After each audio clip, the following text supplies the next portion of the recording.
Hello student, আগের দিন তোমাদের আমি সত্যাপেক্ষকের চ্যাপ্টারটা শুরু করেছিলাম। আজকে আমি তোমাদের সত্যাপেক্ষক বচন যে 5 প্রকার, সেই বচনগুলো কিভাবে সত্যমূল্য নির্ণয় করতে হয় সেগুলো আমি শেখাবো। দেখো, প্রথমেই হচ্ছে নিষেধক বচন। তোমরা জানো নিষেধক বচন কাকে বলে? আগের দিন আমি বলেছিলাম যে বচনটা যে বচনটাকে বলা হবে সেটাকে যদি নিষেধ করে দেওয়া হয় বা সেটাকে অস্বীকার করা হয় সেটাই হবে নিষেধক বচন। ধরো বলা হয় রাম মেধাবী ছাত্র, এই কথাটা যদি বলা হয়, তারপরে যদি আবার বলা হয় যে এমন নয় যে রাম মেধাবী ছাত্র, অর্থাৎ রাম যে মেধাবী ছাত্র এটাকে অস্বীকার করা হলো। হ্যাঁ, এই রাম এমন নয় যে রাম মেধাবী ছাত্র, এই বচনটা হবে নিষেধক বচন। অর্থাৎ মূল বচনকে যদি অস্বীকার করা হয় তখন সেই বচনটাকে নিষেধক বচন বলে। ঠিক আছে, এবার দেখো, এই যে আমি এখানে একটা উদাহরণ নিয়েছি, আজ রবিবার। দেখতে পাচ্ছ, আজ রবিবার, এই যে বচনটা নিয়েছি এটা নিষেধক বচন কি হবে? এমন নয় যে আজ রবিবার। দেখতেই পাচ্ছ। এর অর্থাৎ কিনা এটা মূল বচন, এটা নিষেধক বচন হচ্ছে এটা। এবার কি করে সত্য মূল্য নির্ণয় করা হবে? দেখো, যদি বলা হয় আজ রবিবার, এই বচনটা ধরে নিলাম সত্য, তাহলে নিষেধ করা হচ্ছে যে আজ রবিবার নয়, তাই তো? তাহলে ওটা মিথ্যা হয়ে যাবে। আবার যদি বলি আজ রবিবার, এটা মিথ্যা বচন, তাহলে আজ রবিবার নয় এটা সত্য হয়ে যাবে। আর এই যে নিষেধ করা হলো, এই নিষেধের যে সিম্বলটা সেটা তোমাদের আগের দিন আমি বলেছি, এই যেটা হচ্ছে কার্ল। কার্ল দিয়ে আমরা নিষেধ করি। অর্থাৎ কিনা আজ রবিবার এটা যদি পি হয় তাহলে আজ রবিবার নয় এটা হবে কার্ল পি। এখানে দেখো আমি লিখেছি পিকে যদি আমরা সত্যি ধরি তাহলে এটাকে কার্ল পি যেমন বলে, নট পিও বলে। হ্যাঁ, এই নট পি হবে ফলস। আবার যদি এই পিটাকে আমরা, অর্থাৎ এটা পি যদি সত্য হয় তাহলে নট পি মিথ্যা হবে। আর পি যদি মিথ্যা হয় আর নট পি হবে সত্য। বুঝতেই পারছো, যেটা মূল বচন সেটা যদি সত্যি ধরি, সেটাকে না করলে সেটা উল্টোটা মিথ্যাই হবে। আবার যদি যেটা মূল বচন মিথ্যা হলে উল্টোটা যেটা সেটা সত্যি হবে। এটা হচ্ছে নিষেধক বচন। তারপর দেখো সংযোগিক বচন। সংযোগিক মানে যুক্ত করা হয়, যেটা মানে যে সংযোজকে তোমাদের এবং দিয়ে যুক্ত করা হবে সেটা হচ্ছে সংযোগিক বচন। এক্ষেত্রে দেখো, যে যৌগিক বচনের অঙ্গবাক্য দুটো এবং শব্দ দ্বারা যুক্ত থাকে, এবং অর্থাৎ কিনা দুটো বচন যদি এমন হয় যে মাঝখানে এবং থাকবে, দুটো যৌগিক বচন, তখন বুঝবে যে এটা একটা সংযোগিক বাক্য। এবার এই সংযোগিক বাক্য কিভাবে হয় দেখো, যেমন রাম আসবে এবং শ্যাম আসবে। এই যে রাম আসবে এবং শ্যাম আসবে, যে দুটো বচন, রাম আসবে আর শ্যাম আসবে, মাঝখানে যে এবং কথাটা রয়েছে, এটার থেকে এটা যেটা সংযোগিক বচন এটা বলা হচ্ছে। এবার যদি এই থাকে, তা রাম আসবে এটাকে যদি আমি পি ধরে নিই, আর শ্যাম আসবে এটাকে যদি কিউ ধরে নিই, এবং এর জন্য যে সংযোগী এই যে সিম্বলটা বসবে সেটা কি হবে? আমি আগের দিন তোমাদের দেখিয়ে দিয়েছিলাম যে এই যে এবং এর জন্য আমরা ব্যবহার করি ডট।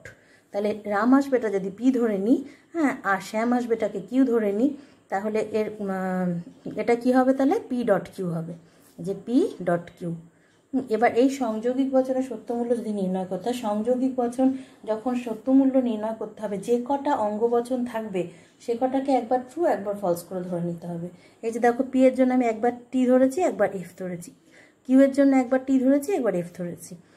এবার প্রত্যেকটা যে কটা অঙ্গবচন হবে, এখানে দুটো অঙ্গবচন আছে, রাম আসবে আর একটা শ্যাম আসবে, এই জন্য একটা পি একটা কিউ।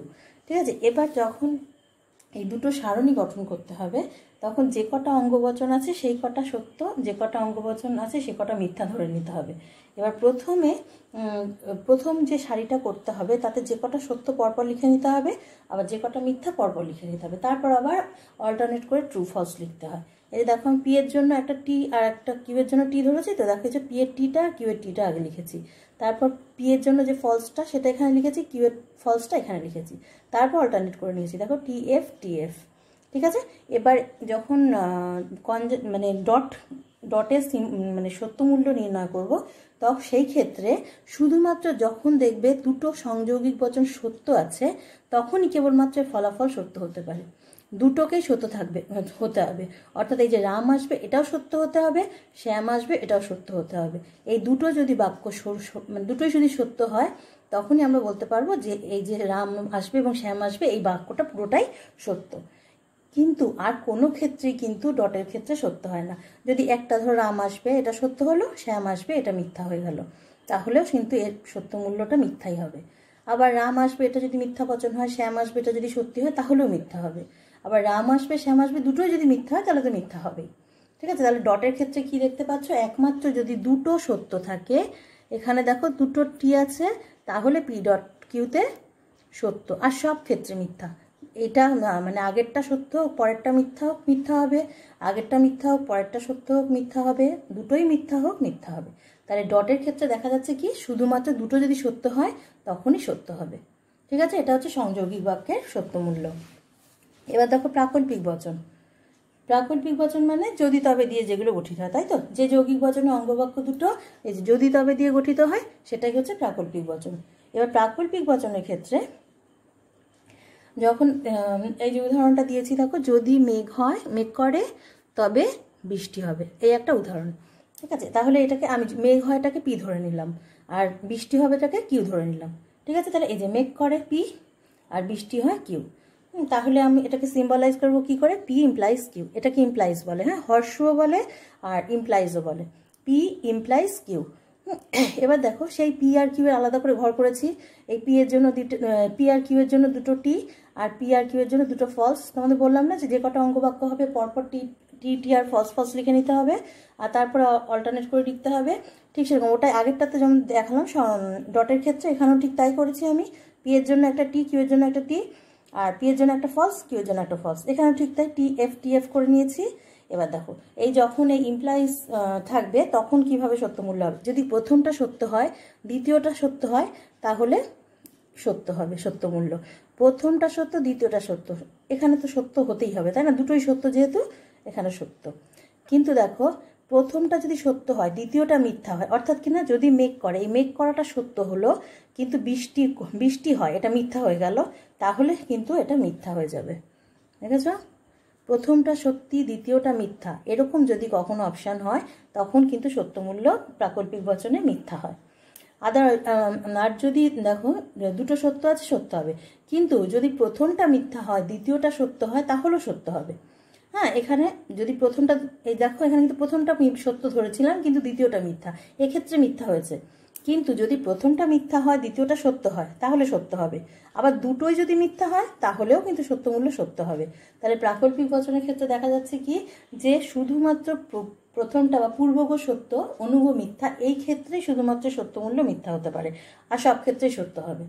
ঠিক আছে, যেখানে কিনা ডটের ক্ষেত্রে আমরা যাতে দেখেছিলাম যে একটাই ক্ষেত্রে সত্য, দুটো সত্য হলে তবেই সত্য, আর তিনটে ক্ষেত্রেই মিথ্যা। আর এখানে প্রাকল্পিকে দেখা যাচ্ছে যে যদি পূর্বগ সত্য আর অনুগ মিথ্যা হয় তাহলে মিথ্যা হবে বচনটা, আর সব ক্ষেত্রেই সেটা সত্য হবে। আচ্ছা, এই যে আমি এখানে লিখেও দিয়েছি দেখো, পূর্বগ যদি সত্য হয় অনুগ মিথ্যা হয় তবে প্রাকল্পিক বচন মিথ্যা হবে, আর সব ক্ষেত্রেই সত্য হবে। এবার বৈকল্পিক বচন দেখো, বৈকল্পিক বচনে যদি সত্যাপেক্ষকের অঙ্গবাক্যগুলো হয় অথবা দিয়ে গঠিত হয়, বৈকল্পিক বচন তোমরা জানো হয় রাম আসবে অথবা শ্যাম আসবে, ওগুলোই বৈকল্পিক বচন।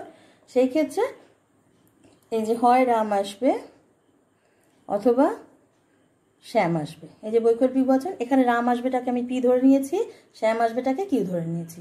হ্যাঁ, আর এই যে বৈকল্পিক বচনের ক্ষেত্রে কি সিম্বল ব্যবহার করি আমরা? ভেল। হ্যাঁ, তো এই যে ভেল, পি ভেল কিউ। হ্যাঁ, ভেলের ক্ষেত্রে এই সারণী সাজানো রকমটা একই থাকবে। এই যে দুটোর জন্য দুটো টি, দুটোর জন্য দুটো এফ, তারপর যে টি এফ। এবার দেখতে হবে কিভাবে এই সত্যমূল্য নির্ণয় করা হয়। ভেলের ক্ষেত্রে দুটো যদি সত্য থাকে তবে সত্যই হবে বচনের সত্যমূল্য। হ্যাঁ, প্রথমটা যদি সত্য হয় দ্বিতীয়টা মিথ্যা হয় তাও সত্য হবে, অর্থাৎ কিনা যে কোনো একটা বিকল্প সত্য হলেই বৈকল্পিক বচনে সত্য হয়। দুটো সত্য হলে তো সত্য হবেই। এখানে একটা যেহেতু সত্য আছে একটা মিথ্যা আছে, কোনো অসুবিধা নেই, এটাও সত্য হবে। এখানে একটা মিথ্যা আছে এখানে একটা সত্য আছে, তাতে সত্য হবে। অর্থাৎ একটা বিকল্প সত্য হলেই আমরা বৈকল্পিক বচনে সত্য হয়। কিন্তু দেখো যদি দুটোই মিথ্যা থাকে সেক্ষেত্রে কিন্তু মিথ্যা হবে।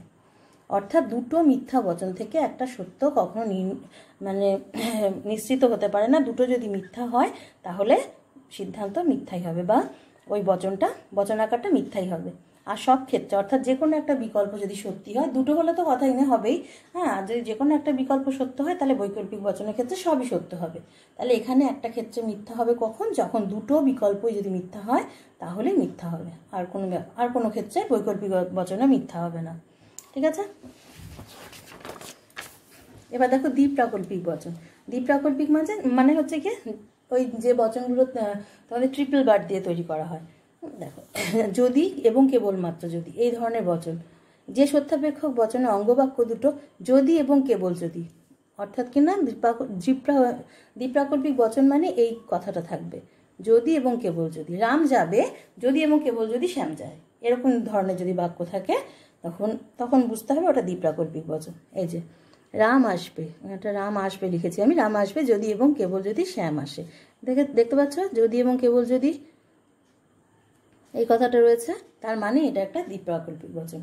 সেখানে যে রাম আসবেটাকে পি ধরেছি, শ্যাম আসবেটাকে কিউ ধরেছি। আর যদি এবং কেবল যদি এটার জন্য সিম্বলটা যেটা নেওয়া হয় সেটা হচ্ছে যে ট্রিপল বার, 3টে বার আছে বলে একে ট্রিপল বার বলে। কেমন? এবার ট্রিপল বারের ক্ষেত্রে শুধুমাত্র যদি দুটো অঙ্গবচনই সত্য হয় সেক্ষেত্রে সত্য হবে, আবার দুটো অঙ্গবচনে যদি মিথ্যা হয় সেক্ষেত্রে বচনাকারটা সত্য হবে। আর কোনো ক্ষেত্রে ট্রিপল বারের ক্ষেত্রে সত্য হয় না। দেখো যে পি সত্য কিউ সত্য, সেখানে সত্য হয়েছে। আবার দেখো পি মিথ্যা কিউ মিথ্যা, সেখানেও সত্য হয়েছে। তাহলে এই দুটো ক্ষেত্রে সত্য হতে পারে। আর যদি যে কোনো একটা অপশান যদি মিথ্যা বা সত্য হয়ে যায় তাহলে কিন্তু মিথ্যা হবে। এখানে দেখো আগে টি পরে ফলস, এটাও মিথ্যা, আগে ফলস পরে টি, এটাও মিথ্যা। তার মানে ট্রিপল বারের ক্ষেত্রে দুটোই যদি সত্য হয় তবে সত্য হবে, দুটোই যদি মিথ্যা হয় তবে মিথ্যা হবে, তবে সত্য হবে। ঠিক আছে? তার মানে দুটো অঙ্গবচনকে একই রকম হতে হবে, হয় দুটোকেই সত্য হতে হবে, নয় দুটোকেই মিথ্যা হতে হবে, তবেই বচনাকারটা সত্য হবে। ঠিক আছে? এই হচ্ছে দ্বিপ্রাকল্পিক বচন। আর আরেকটা যেটা আছে এটা হচ্ছে বস্তুগত সমমানতা। সমমানতা বলতে বোঝায় যখন দুটো বচন মানে এটাও একটা সত্যাপেক্ষক বচনই।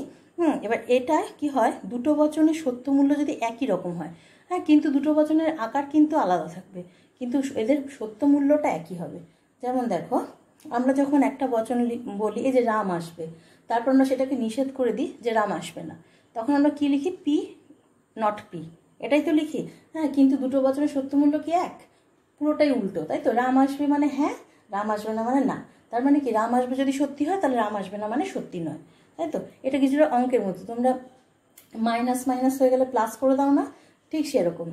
এই যে আমি রাম আসবে, এই যে এটাকে পি ধরে নিয়েছি। হ্যাঁ, এবার রাম আসবে না যদি, দেখো এখানে আমি দুটো নট ইউজ করেছি, এখানে যদি এই একটা নট ধরো নেই, তাই নট পি যদি থাকতো তাহলে কিন্তু এদের সত্য মূল্য একরকম হতো না, তাহলে কিন্তু আলাদা হয়েছে। এখানে আমি কি করেছি? দুটো নট নিয়েছি। দুটো নট মানে এটা কি হবে? যদি ধরো একটা পি থাকতো আর একটা মাইনাস পি থাকতো বা নট পি থাকতো, তাহলে এটা যদি টি হতো এটা ফলস হয়ে যেত, তাই তো? কিন্তু আমি কি করেছি? দুটো নট নিয়েছি, তার মানে দুটো ফলস মিলে কি হবে? সত্য হয়ে যাবে একটা, তাই তো? ঠিক তার মানে কি এর সত্য মূল্য আর এর সত্য মূল্যটা কিন্তু এক। ঠিক আছে? এই যে পি নট নট পি, তার মানে দেখা যাচ্ছে কি যে যদি আমি দেখি পি সত্য তাহলে এই নট পিটাও সত্য, মানে এর সত্য মূল্য আর এর সত্য মূল্যটা এক। ঠিক আছে? এই নট পিটা কিন্তু হবে না, এটা সত্য হলে এটা মিথ্যা হয়ে যাবে, এটা মিথ্যা হলে এটা সত্য হয়ে যাবে। কিন্তু যখনই আমরা দুটো কার্ল চিহ্ন ব্যবহার করব তখন কি হবে? এই দুটো কি হবে? দুটো মাইনাস হয়ে যাবে, তার মানে প্লাস হয়ে যাবে। তার মানে এইটা থাকা মানে কিন্তু শুধু পি থাকা, তাহলে এই পি আর এটা মানে শুধু পি, তার এই দুটো তো বাদ হয়ে যাচ্ছে, তাই না? সেই জন্য এটা যদি সত্য হয় তখন এটাও সত্য হয়ে যাবে, এটা যদি মিথ্যা হয় ওটাও মিথ্যা হয়ে যাবে। এইটা হচ্ছে বস্তুগত সমমানতা। ঠিক আছে? এবার দেখো সত্য সারণী, যেটা দিয়ে তোমাদের বচনাকার সত্য কি মিথ্যা বের করতে হয়। এই সত্য সারণী গঠন কি করে করবে? এটাকে বলা হয় ট্রুথ টেবিল, অর্থাৎ কিনা একটা টেবিল গঠন করে এই বচনের সত্য মূল্য নির্ণয় করতে হবে। এবারে নিয়ম কিরম আছে দেখো, এই এতক্ষণ আমি ট্রুথ টেবিলের মাধ্যমে কিন্তু তোমাদের বচনগুলো দেখাচ্ছিলাম, তাও একবার দেখে নাও যে সত্য সারণী যদি গঠন করতে হয় প্রথমে আগে গুনে নিতে হবে যে কটা অঙ্গবচন আছে। কারণ কি, অঙ্গবচনের সংখ্যা যদি তোমরা না দেখো তাহলে কিন্তু ওই পি কিউ ধরে নিলে না বচনগুলোকে, ধরো যে রাম আসবে এটাকে পি ধরলে, শ্যাম আসবে কিউ ধরলে, এইবার অঙ্গবচনগুলো যদি না গুনে নাও তাহলে কিন্তু এই যে পি কিউ আর এস কটা ধরবে অঙ্গবচন এটা বুঝতে পারবে না। আগে দেখতে হবে যে কটা অঙ্গবচন আছে, সেই অনুযায়ী তোমাদের সিম্বল ঠিক করে নিতে হবে। যে যদি দুটো থাকে অঙ্গবচন তাহলে এই পি কিউ ধরলে পি কিউই ধরতে হবে এমন ব্যাপার না, এ বি সি ডি যা খুশি ধরতে পারো। কিন্তু কি যদি দেখো আবার রাম আসবে দিয়েছি আমি, শ্যাম আসবে দিয়েছে, যদু আসবে দিয়েছি, সেক্ষেত্রে কিন্তু তোমাদের পি কিউ আর 3টে করে নিতে হবে, অর্থাৎ অঙ্গবচন যে কটা থাকবে সে কটা আমাদের সিম্বল ধরে নিতে হবে।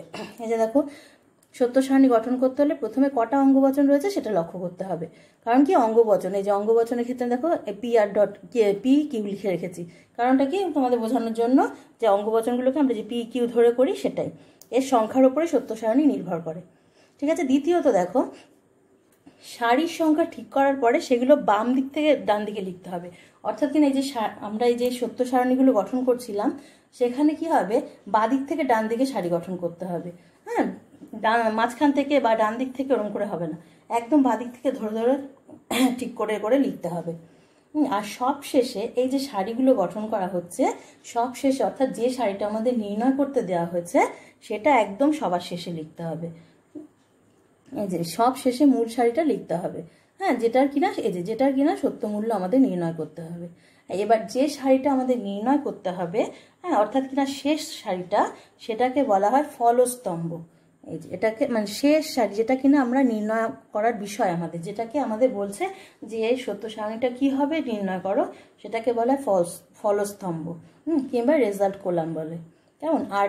আর যে অঙ্গবচনগুলোর মাধ্যমে, অর্থাৎ কিনা যে এই যে 1 2 3 4 করে সত্য সারণীর যে অন্যান্য যে টেবিলগুলো থাকবে ও সারিগুলো থাকবে সেগুলোকে নিয়ে যে গঠন করা হয় ফলস্তম্ভটা, সেগুলোকে বলা হয় নির্দেশক নির্দেশক স্তম্ভ। এটাকে গাইড অর রেফারেন্স কলামও বলে, গাইড অর রেফারেন্স কলাম।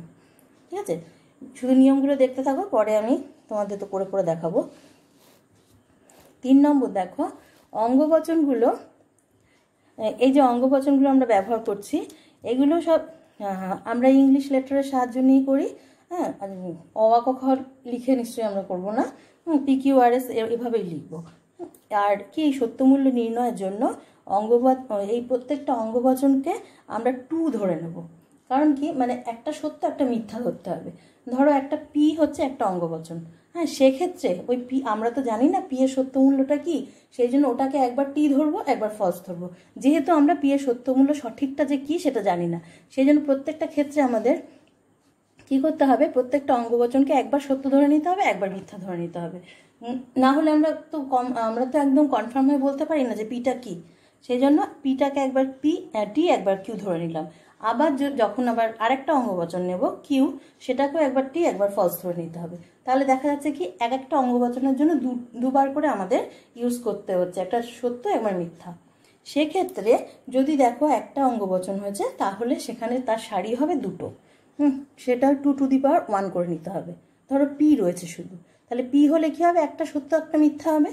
এবার যদি দেখো দুটো সারি রয়েছে সেক্ষেত্রে হবে 2 টু দি পাওয়ার 2, তার মানে 4, যেটা কিনা করলে তোমরা এতক্ষণ। পি আর কিউ এর জন্য দুটো টি ধরেছি আমি, দুটো ফলস ধরেছি, তাহলে কটা সারি হলো, 4টে, 2 টু দি পাওয়ার 4 হলো। এই যে দুটো অঙ্গবচনের জন্য P R Q 2 to the power 2, তার মানে কি, যেহেতু পি আর এই পি কিউ এই দুটোর জন্য আমাদের কটা হয়েছে, 4টে সারি হয়েছে, এই 4টে।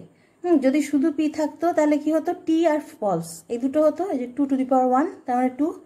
আচ্ছা, এবার যদি 3টে সারি থাকে, অর্থাৎ কিনা পি কিউ আর ধরো এই 3টে রইলো, তাহলে হবে 2 টু দি পাওয়ার 3, তার মানে 8টা। ঠিক আছে, কারণ কি এই পি এর জন্য আমি একবার টি ধরবো, কিউ এর জন্য একবার টি ধরবো, আর এর জন্য একবার টি ধরবো, 3টে টি হয়ে গেল। আবার ফলস ধরবো কি কি, পি এর জন্য একবার ফলস, কিউ এর জন্য একবার ফলস, আর এর জন্য একবার ফলস, এইভাবে চলতে থাকবে। আর তার মানে কি আমাদের লক্ষ্য রাখতে হবে কি, যে অঙ্গবচন কটা আছে সেই অনুযায়ী আমাদের সারি গঠন করতে হবে। ঠিক আছে, এবার দেখো এই অঙ্গবচন একটা মানে হচ্ছে গিয়ে এই যে পি ধরে নিলাম, সেটাকে এবার করে দেখাচ্ছি। দেখো পি ডট পি যদি থাকে সেক্ষেত্রে কি হবে, যে পিটাকে একবার সত্য ধরে নিয়েছে, দেখো একটা অঙ্গবচন, এই যে এইটাই দেখো 2 টু দি পাওয়ার 1 যেটা করা হয়েছে, মানে একটা অঙ্গবচনের ক্ষেত্রে যে পি ধরে নিলাম, পি ডট পি করেছি। এখানে তো আর কিছু নেই, শুধু পি আছে। তাহলে পি এবং পি যদি থাকে তাহলে কি হবে, ধর পিটাকে একবার টি ধরে নেব, তাহলে পি ডট পি টি হবে। আবার পিটাকে যদি একবার ফলস ধরে নিই তাহলে ফলস হবে। তাই তো, যেমন পি একবার সত্য ধরে নিলাম, তাহলে পি ডট পি মানে টি ডট টি, তাহলে সত্য। আর যদি পিটাকে ফলস ধরে নিই তাহলে এফ ডট এফ মানে মিথ্যা। ঠিক আছে, তাহলে একটা বচন থাকলে একবার টি একবার ফলস ধরে নিতে হবে। ঠিক আছে, এইবার দেখো সত্য সারণীর সাহায্যে আমরা কিভাবে সত্যমূল্য নির্ণয় করব। ধরো তোমাদের দিয়ে দিল এই যে এই বচন আকারটা দিয়ে দিল, বলল এটা সত্যমূল্য নির্ণয় করো।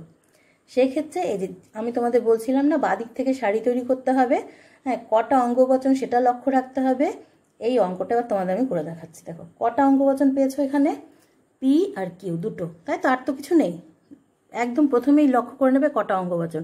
এখানে হচ্ছে P Q, not not Q থাকুক না, তাতে কোনো অসুবিধা নেই, শুধু পি কিউ এর সংখ্যাগুলো দেখতে থাকবে। পি আর কিউ আছে, তার মানে দুটো, তাই তো। এবার দুটোর জন্য আমাদের চারটে আমাদের সারি করতে হবে। কীরকম দেখো, এই যে পি আর কিউ এই দুটোকে আমরা আলাদা করে নেবো প্রথমেই।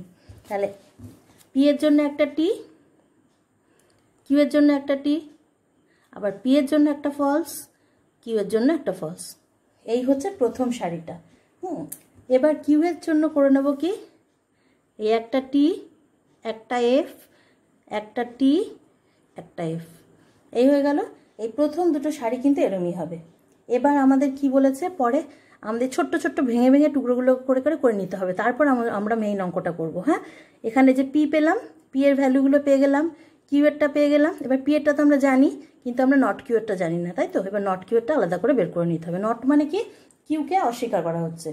আচ্ছা, এবার আমরা নট কিউ এরটা লিখব। এখানে টি আছে যেহেতু, আর এই যে নট ইউজ করেছি না, এবার এর যে ভ্যালুগুলো লিখবো আমরা কিন্তু কখনো কিউ এর তলায় লিখবো না, লিখবো এই নটের তলাতে। কেমন, কারণ আমরা কিন্তু এটা যেটা নিগেট করছে, অর্থাৎ না না করা হচ্ছে, সেই ভ্যালুটা লিখছি। সেই কারণে আমরা এই যে কিউ আছে, নট কিউটা লিখবো সবসময় নটের তলাতে তলাতে লিখবো। কিউ কি আছে, টি আছে, তার মানে এখানে হবে কি ফলস। কিউ এ এবার আছে ফলস, তাহলে নট কিউতে কি হবে, টি। বুঝতে পারছো? এবার এখানে আছে কিউতে টি, তার মানে এখানে হবে ফলস। দেখতে পাচ্ছ, আমি কিন্তু একটাও এখানে লিখছি না, সব তলায় তলায় লিখছি। আর এখানে কিউতে আছে ফলস, তার মানে এখানে কি হবে, টি। ঠিক আছে, তাহলে পি কিউ নট কিউ পেয়ে গেলাম আমরা। এখানে আর কোনো অপশান আছে, এই যে পি আছে পেয়েছি আমরা, কিউ আছে, কিউ এর আমরা ভ্যালু পেয়ে গেছি, নট কিউ পেয়ে গেছি, আর তো কিছু নেই এখানে আলাদা করে। এবার আমরা আস্তে আস্তে অঙ্কটা করবো। এরপরে পরের ভাগটা কি করব, পি ডট কিউ এটাকে আমরা ভেঙে বের করে নেব।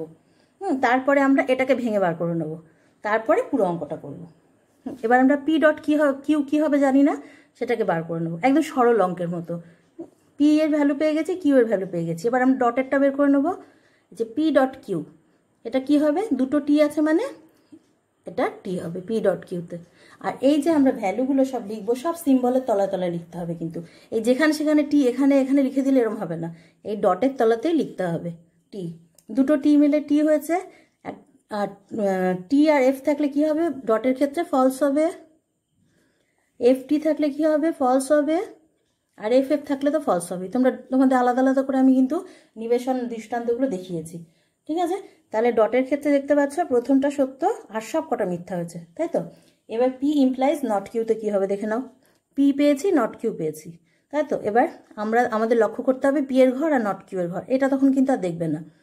পি দেখবে এখানে আছে টি আর এফ, তাহলে আমি কি বলেছিলাম, যদি পূর্বগ সত্য হয় অনুগ মিথ্যা হয়, তাহলে কিন্তু সত্যমূল্য মিথ্যা হয়ে যাবে। তাহলে এখানে টি আছে, এখানে এফ আছে, তার মানে এখানে আমরা পেলাম ফলস। ঠিক আছে, এইবারে টি আছে, এখানে টি আছে, তাহলে কি হবে, এখানে টি হবে। আচ্ছা, এখানে এফ আছে, এখানে এফ আছে, তার মানে এখানে হবে টি। আর এফ আছে, টি আছে, হবে কি টি।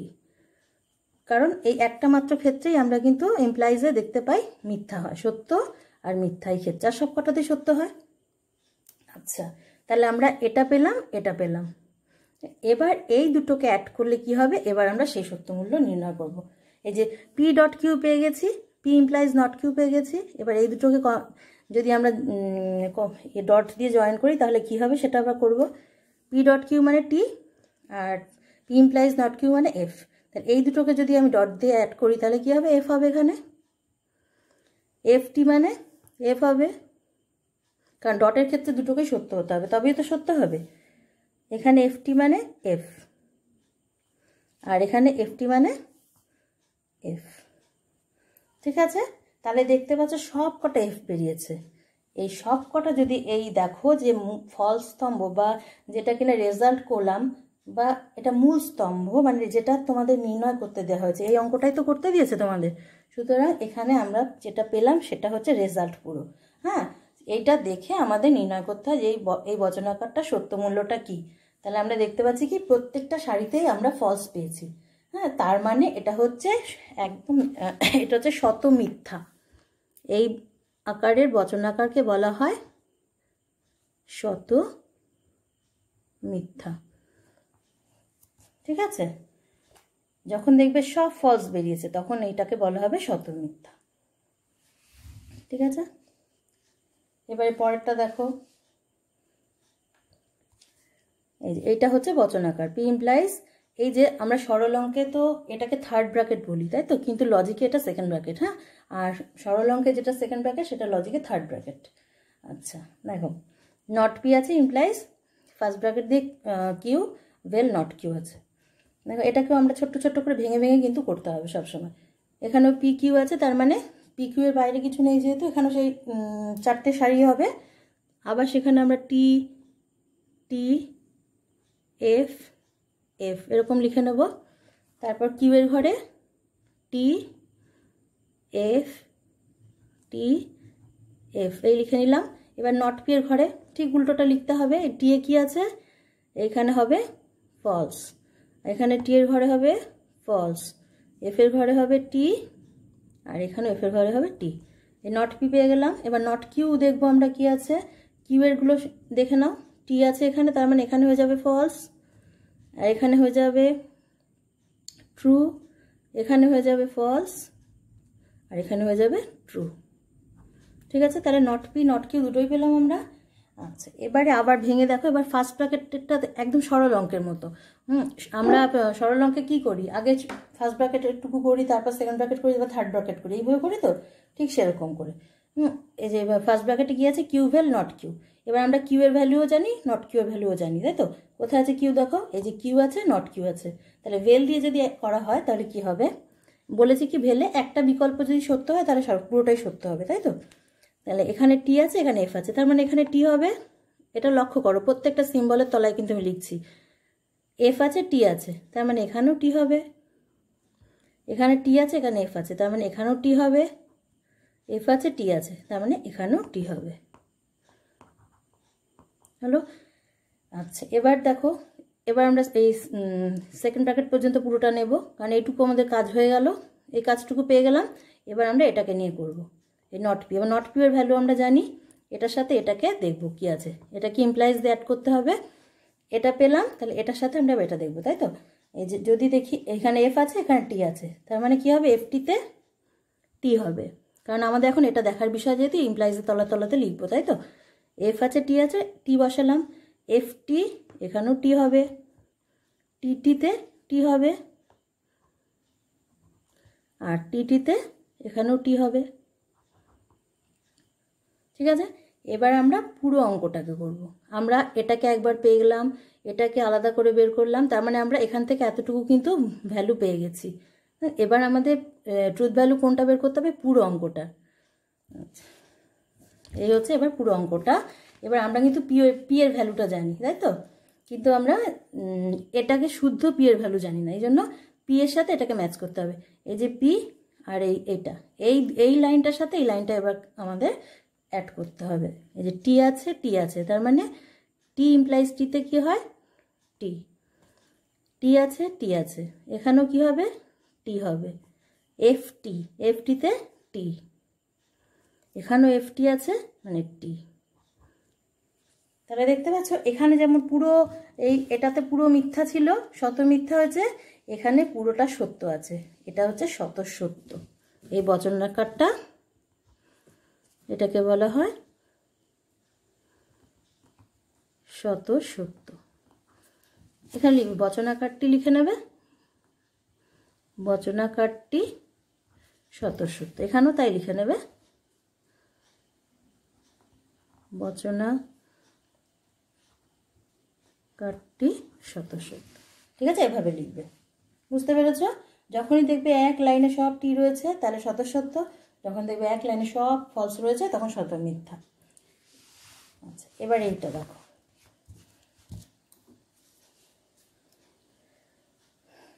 পি ইমপ্লাইজ এবার ফার্স্ট ব্র্যাকেটের মধ্যে পি ইমপ্লাইজ কিউ, তারপর সেকেন্ড ব্র্যাকেট ক্লোজ করে ইমপ্লাইজ কিউ। আর সেই একই পি আর কিউ এর ভ্যালু বের করে নিতে হবে।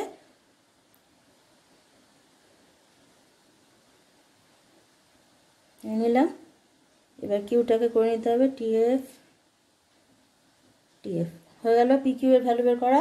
এবার ইমপ্লাইজ আচ্ছা এবার করে নাও টিতে কি হবে, টি হবে, কারণ এর থেকে ছোটো তো আর কিছু নেই, ফার্স্ট ব্র্যাকেটের কাজটাই আগে করে নিতে হবে, তাই তো।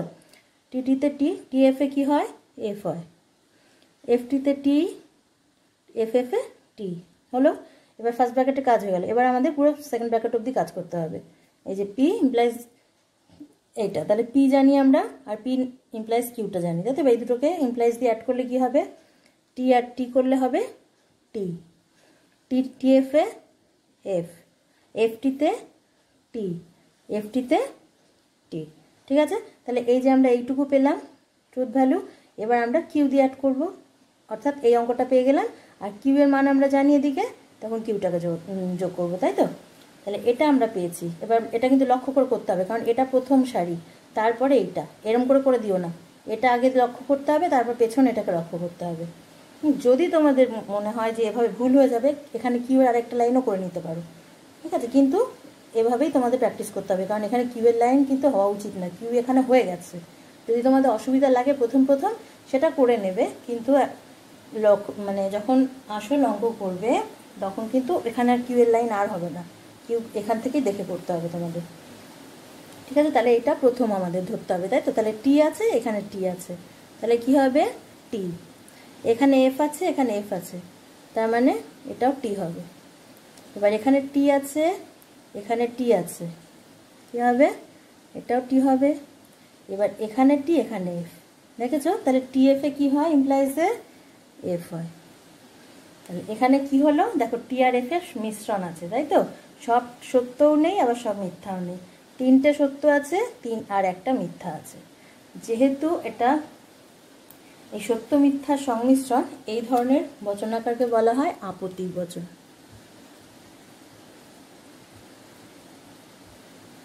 ঠিক আছে। বচনাকারটি আপতিক, ঠিক আছে। এই হচ্ছে তোমাদের সত্য মূল্য নির্ণয়ের সারি। বুঝতে পেরেছো, 3 রকম হতে পারে, তাই তো, শতসত্য, শতমিথ্যা আর আপত্তিক, এই 3টে হতে পারে, ঠিক আছে। নেক্সট ক্লাসে আরও তোমাদের দেখিয়ে দেবো।